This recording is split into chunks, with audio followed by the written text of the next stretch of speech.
नमस्कार दोस्तों, आप सभी का हिंदी सागर चैनल में स्वागत है।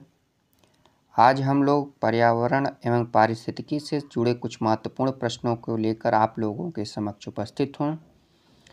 ये इस क्रम में तीसरा वीडियो है। इससे पहले 2 वीडियो हमारे चैनल पे अपलोड किया जा चुका है। आप लोग अगर नहीं देखे हैं तो जाके उसे देख लें। और AIMCQ फॉर्मेट में चल रहा है, क्योंकि जितने महत्वपूर्ण प्रश्न जो कि एग्ज़ाम में बार बार रिपीट होते हैं या फिर आने की संभावना है, और आप उसमें देखेंगे भी कि किस एग्ज़ाम में किस ईयर किस साल पूछा गया था, तो इसकी महत्ता हम लोगों के एग्ज़ाम के लिए कितनी बढ़ जाती है। तो इसी क्रम में हम लोग लगातार जितने भी महत्वपूर्ण क्वेश्चन बन सकते हैं 4-5 वीडियो में 6 वीडियो में जितने भी वीडियो बन सके छोटी छोटी करके वो बनाया जा रहा है, ताकि पढ़ने में भी आसानी हो और जल्दी से याद भी हो जाए। आप लोगों को रटने की ज़रूरत नहीं है, एक बार देखेंगे। हाँ, जो क्वेश्चन हम लिए हैं इसमें उससे कुछ जुड़े अन्य फैक्ट जो उसके थ्रू एग्ज़ाम में कुछ क्वेश्चन इसके अलावा भी बन सकते हैं, उसको भी समाहित किया गया है। तो आप लोग अपना बहुमूल्य समय निकाल के कमेंट के माध्यम से हम लोगों को ज़रूर अवगत कराया करिए, क्योंकि हम लोगों का प्रयास कितना सार्थक है ये आपके कमेंट पर ही निर्भर करेगा। और आप लोगों का कमेंट हम लोगों को प्रोत्साहित करता है कुछ अच्छा करने के लिए। तो बने रहिए आप लोग हमारे साथ और देखते रहिए हमारे वीडियो को, और ज़्यादा से ज़्यादा लोगों में शेयर करें ताकि उन लोगों तक भी कुछ इसका बेनिफिट मिल सके। और आप लोग अपना प्यार और स्नेह हमारे चैनल के प्रति और वीडियो के प्रति जितना ज़्यादा बनाए रहेंगे उतना ही बहुत हम लोगों के लिए उत्साहवर्धक का काम होता है। तो चलिए बिना देरी के शुरू करते हैं। पहला क्वेश्चन लेते हैं। पूछ रहा है कि अधूरे प्रज्वलन मतलब जो ज्वलित होता है, जलता है, के कारण मोटर कार एवं सिगरेट से निकलने वाले रंगहीन गैस कौन सी होती है? वो है कार्बन मोनोऑक्साइड। ये आपका क्वेश्चन देखिए यहीं कितना इम्पॉर्टेंट है, इस अंदाज़ा लगा सकते हैं आप। ये प्रज्वलन अगर आप हिंदी पढ़ते हैं तो उसमें ये शुद्ध अशुद्ध में आ जाएगा। हम लोगों को कोई एक विशेष टॉपिक लेके चलते हैं, तो ऐसा नहीं कि हम पर्यावरण या पारिस्थितिकी पढ़ रहे हैं तो बस इसी में ही पढ़ते रहें। हम उस सारी चीज़ों को ऑब्जर्व करेंगे जितने सब्जेक्ट हैं हमारे पास। अब यहाँ आप देख लीजिए, हिंदी का लिख लीजिए प्रज्वलन, ये आपको हिंदी शुद्ध अशुद्ध में काम कर देगा। आगे चलते हैं। सिगरेट अधूरे प्रज्वलन के कारण मोटर कार और सिगरेट दोनों में से जो गैसें रंगहीन गैस निकलती है उसे हम लोग क्या कहेंगे? Carbon monoxide. ठीक है, देखिए क्वेश्चन अगला यहाँ बना हुआ है। मोटर वाहनों से निकलने वाली निम्न में से कौन सी एक प्रदूषक गैस है? तो यहाँ मोटर कार और सिगरेट दोनों दिया है, यहाँ केवल मोटर कार दिया है। तो इसका अगला क्वेश्चन क्या बन सकता है? सिगरेट से निकलने वाली निम्न से कौन से प्रदूषक है? तब भी आपकी यही कार्बन मोनोऑक्साइड ही होगी। तो यहाँ 3 क्वेश्चन बन गए, एक हिंदी का प्रज्वलन, दूसरा ये कार्बन मोनोऑक्साइड, मतलब और 3 क्वेश्चन यहाँ फॉर्मेटिंग हो चुकी है। और ये पूछा गया उत्तराखंड PCS 2002 में, BPSC में 2000 में पूछा गया है, तो मोस्ट इम्पॉर्टेंट हो जाएगा हम लोगों के लिए। वाहनों में पेट्रोल के जलने से कौन सी धातु वायु को प्रदूषित करती है? तो ये आपका हो जाएगा लेड। फ्लाई ऐश एक प्रदूषक दहन उत्पादक है जो प्राप्त होता है जलने से। कोल मतलब खदानों से, पत्थर के जल कोयले से। ये आपका PCS 2021 में 24 अक्टूबर जो हुआ था उसमें पूछा गया था। आप लोग पेपर अगर होगा तो देख लीजिएगा, अदरवाइज हमारे टेलीग्राम पे हिंदी सागर के नाम से ही है। आप वहाँ हमसे जुड़ के वहाँ पे अपना कमेंट दे सकते हैं, और वहाँ जितनी सारी वीडियो की PDF आपको वहाँ मिल जाएगी। तो आप वहाँ जाके ज्वाइन हो जाइए, वहाँ सब मिल जाएगा आपको। PCS का पेपर भी है और जितने वीडियो है उन सभी का पेपर आपको वहाँ मिल जाएगा। अगला क्वेश्चन कह रहा है कि कौन सा वायु प्रदूषण के जैविक सूचक का कार्य करता है? लाइकेन।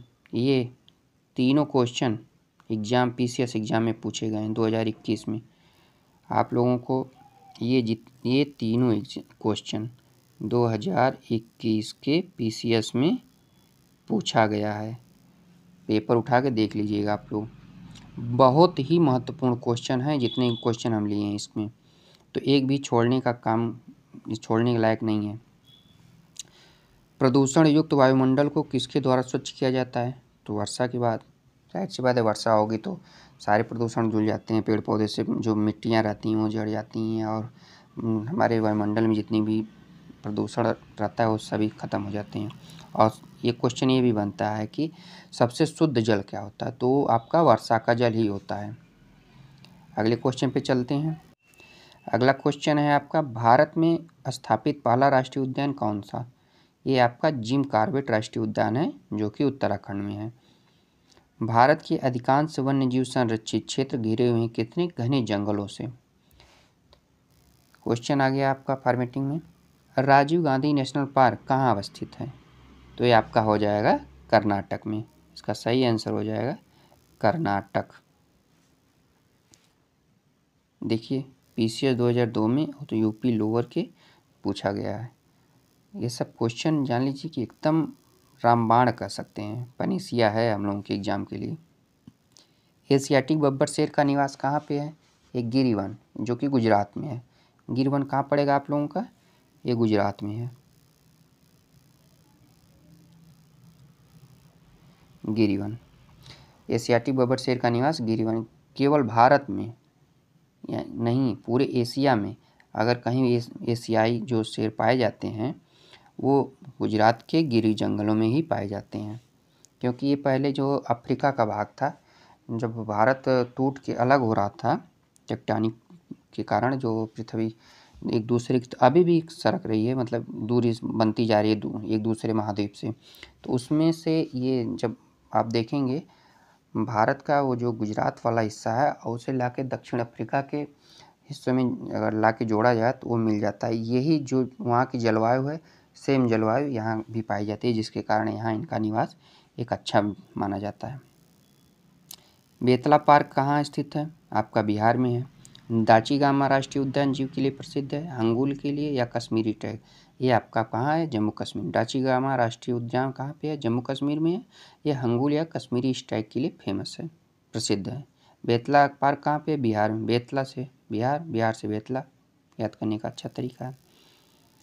दाचीगामा राष्ट्रीय उद्यान के स्थापना 1981 में जम्मू कश्मीर राज्य में की गई थी। यह राष्ट्रीय उद्यान प्रमुख रूप से हंगुल या कश्मीरी टाइगर, वही बता रहा है जो क्वेश्चन में पूछा गया, आप लोग पढ़ लीजिएगा। सरिस्का एवं रणथंभौर किस जानवर के लिए संरक्षित है? ये आपका बाघ हो जाएगा और ये हैं दोनों राजस्थान में। सलीम अली राष्ट्रीय उद्यान किस राज्य में स्थित है? ये आपका जम्मू कश्मीर में है। और एक सलीम अली राष्ट्रीय पक्षी है, ये आपका गोवा में होगा, तो यहाँ कन्फ्यूज मत होइएगा, ठीक है। सलीम अली राष्ट्रीय उद्यान जो आपका है जम्मू कश्मीर में है और सलीम अली पक्षी अभ्यारण्य जो है आपका गोवा में पड़ेगा। सरिस्का और रणथंभौर जानवर जो है बाघ के लिए फेमस है और ये दोनों आपका राजस्थान में पड़ेंगे। अगले क्वेश्चन पे चलते हैं। अगला क्वेश्चन कह रहा है कि बुक्सा बाघ परियोजना भारत के किस राज्य में है? पश्चिम बंगाल में, ठीक है। अगले क्वेश्चन को देखते हैं। येलो स्टोन पार्क कहाँ अवस्थित है? ये आपका हो जाएगा संयुक्त राज्य अमेरिका में। ये आपका डी आंसर इसका सही है। मेंस में पीसीएस के पूछा गया 2011 में, 10 में भी पूछा गया है, 6 में पूछा गया है पीसीएस, यानी कि यूपी पीएससी के ये फेवरेट क्वेश्चन है और ये मोस्ट इम्पॉर्टेंट है। आरओ के लिए भी ये जो इतनी वीडियो बन रही है, आरओ टेट सुपर टेट इनके लिए मोस्ट इम्पॉर्टेंट है। बाकी सभी एग्ज़ामों के लिए है, ऐसा नहीं कि नहीं तीन ही एग्ज़ाम के लिए है, लेकिन इनमें थोड़ा सा इनकी महत्ता ज़्यादा बढ़ जाती है। अगले क्वेश्चन पे चलते हैं। भारत का प्रथम राष्ट्रीय उद्यान जिम कॉर्बेट राष्ट्रीय उद्यान है जो को ये उत्तराखंड में है और 1936 में जिम कॉर्बेट का नाम जो बाद में पड़ा था, इससे पहले इसका नाम हैली नेशनल पार्क के रूप में स्थापित किया गया था। यह नैनीताल जिले में स्थित है। यह सर्वप्रथम प्रोजेक्ट टाइगर की शुरुआत हुई थी, यहाँ से जो है सर्वप्रथम जिम कॉर्बेट से ही प्रोजेक्ट टाइगर की शुरुआत की गई थी। नीलगिरी में मेघ बकरियाँ किस राष्ट्रीय पार्क में पाई जाती हैं? एराविकुलम राष्ट्रीय पार्क। नीलगिरी कहाँ है? ये नीलगिरी जो पहाड़ियाँ हैं 3 राज्यों में फैली हैं, केरल, तमिलनाडु, कर्नाटक। तो ये एराविकुलम तमिलनाडु, ये केरल में है। पेरियार राष्ट्रीय उद्यान में मुख्य संरक्षित वन्य पशु कौन से हैं? बाघ एवं हाथी हैं। विश्व का एकमात्र प्लवमान यानी कि तैरता हुआ फ्लोटिंग पार्क कहाँ पे है? केव लामजाओ, ये जो कि मणिपुर में आपके पड़ेगा। विश्व का एकमात्र तैरता हुआ पार्क कहाँ है? केव लामजाओ नेशनल पार्क, ये आपका मणिपुर में पड़ेगा। मणिपुर, नागालैंड, अरुणाचल प्रदेश और ये त्रिपुरा जो हैं, मिजोरम, ये जो चारों स्टेट हैं ये आपका म्यांमार के साथ सीमा साझा करते हैं और मणिपुर में ये पार्क पड़ेगा आपका। महान ग्रेट हिमालय राष्ट्रीय पार्क किस राज्य में स्थित है? हिमाचल प्रदेश में है। सुल्तानपुर राष्ट्रीय उद्यान कहाँ पे है? गुड़गांव, हरियाणा, जो कि अभी यूनेस्को की विश्व धरोहर सूची में शामिल किया गया है रामसर साइट में। हाँ, सुल्तानपुर राष्ट्रीय उद्यान जो कि हरियाणा गुड़गांव में है, इसे रामसर साइट में शामिल किया गया है। भारत का राष्ट्रीय जैविक उद्यान नई दिल्ली स्थित है। निम्नलिखित में से किसमें साइबेरियन सारस के लिए आदर्श प्राकृतिक निवास है? ये आपका सही आंसर हो जाएगा इसका ऑप्शन ए, राजस्थान। पीसीएस 10 में 96 में। तो जितने भी क्वेश्चन लिए गए हैं मोस्ट इम्पॉर्टेंट ये जान लीजिए कि एक भी छोड़ने के लायक नहीं है, या तो फिर बाद में वही पछतावा होगा कि हाँ सामने से तो गुजरा था लेकिन हमने सही से देख नहीं पाया। तो इसलिए थोड़ा ही चीज़ देखिए, इत्मीनान से देखिए, लेकिन जितना भी देखिए पढ़िए उसको कंठस्थ करने की कोशिश किया करिए। क्योंकि ये नहीं कि हम बैठे हैं 3 घंटे 4 घंटे पेज पलटते जा रहे हैं, बुक ख़त्म हो गई और एग्ज़ाम के बाद लौटे मैंने बहुत ज़्यादा पढ़ी थी, बहुत ज़्यादा हमने तैयारी की थी, इसका कोई मतलब नहीं। आप 2 घंटे ही पढ़िए, लेकिन उस 2 घंटे में जो आप पढ़ रहे हैं आपको याद होना चाहिए, मन लगा के पढ़िए। अगला क्वेश्चन है, ग्रेट हिमालय राष्ट्रीय पार्क जिसे यूनेस्को ने विश्व धरोहर स्थल घोषित किया है स्थित है कहाँ? हिमाचल प्रदेश में। ये करंट का क्वेश्चन था उस समय।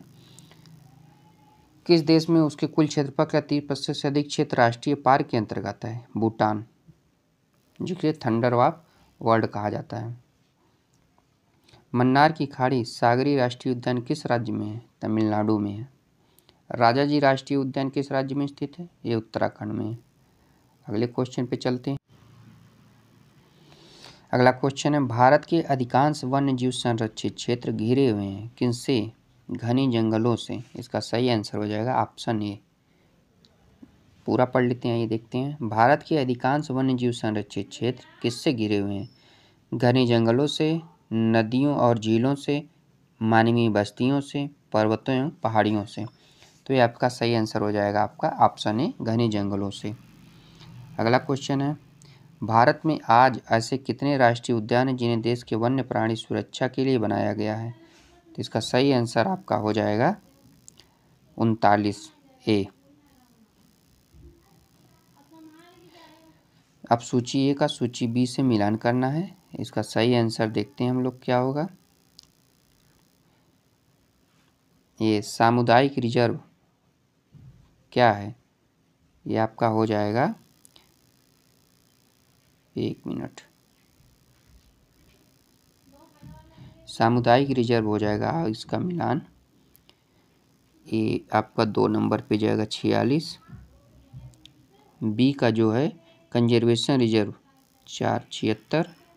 राष्ट्रीय पार्क 103 2018 के आंकड़े हैं। वन्यजीव अभ्यारण्य डी का 3 वन्यजीव अभ्यारण्य। तो ये इम्पॉर्टेंट नहीं है, अभी वैसे मिला दिए हैं, इसको देखने की कोई खास ज़रूरत नहीं है। आप लोग एक नज़र देख लीजिए, इम्पॉर्टेंट नहीं है।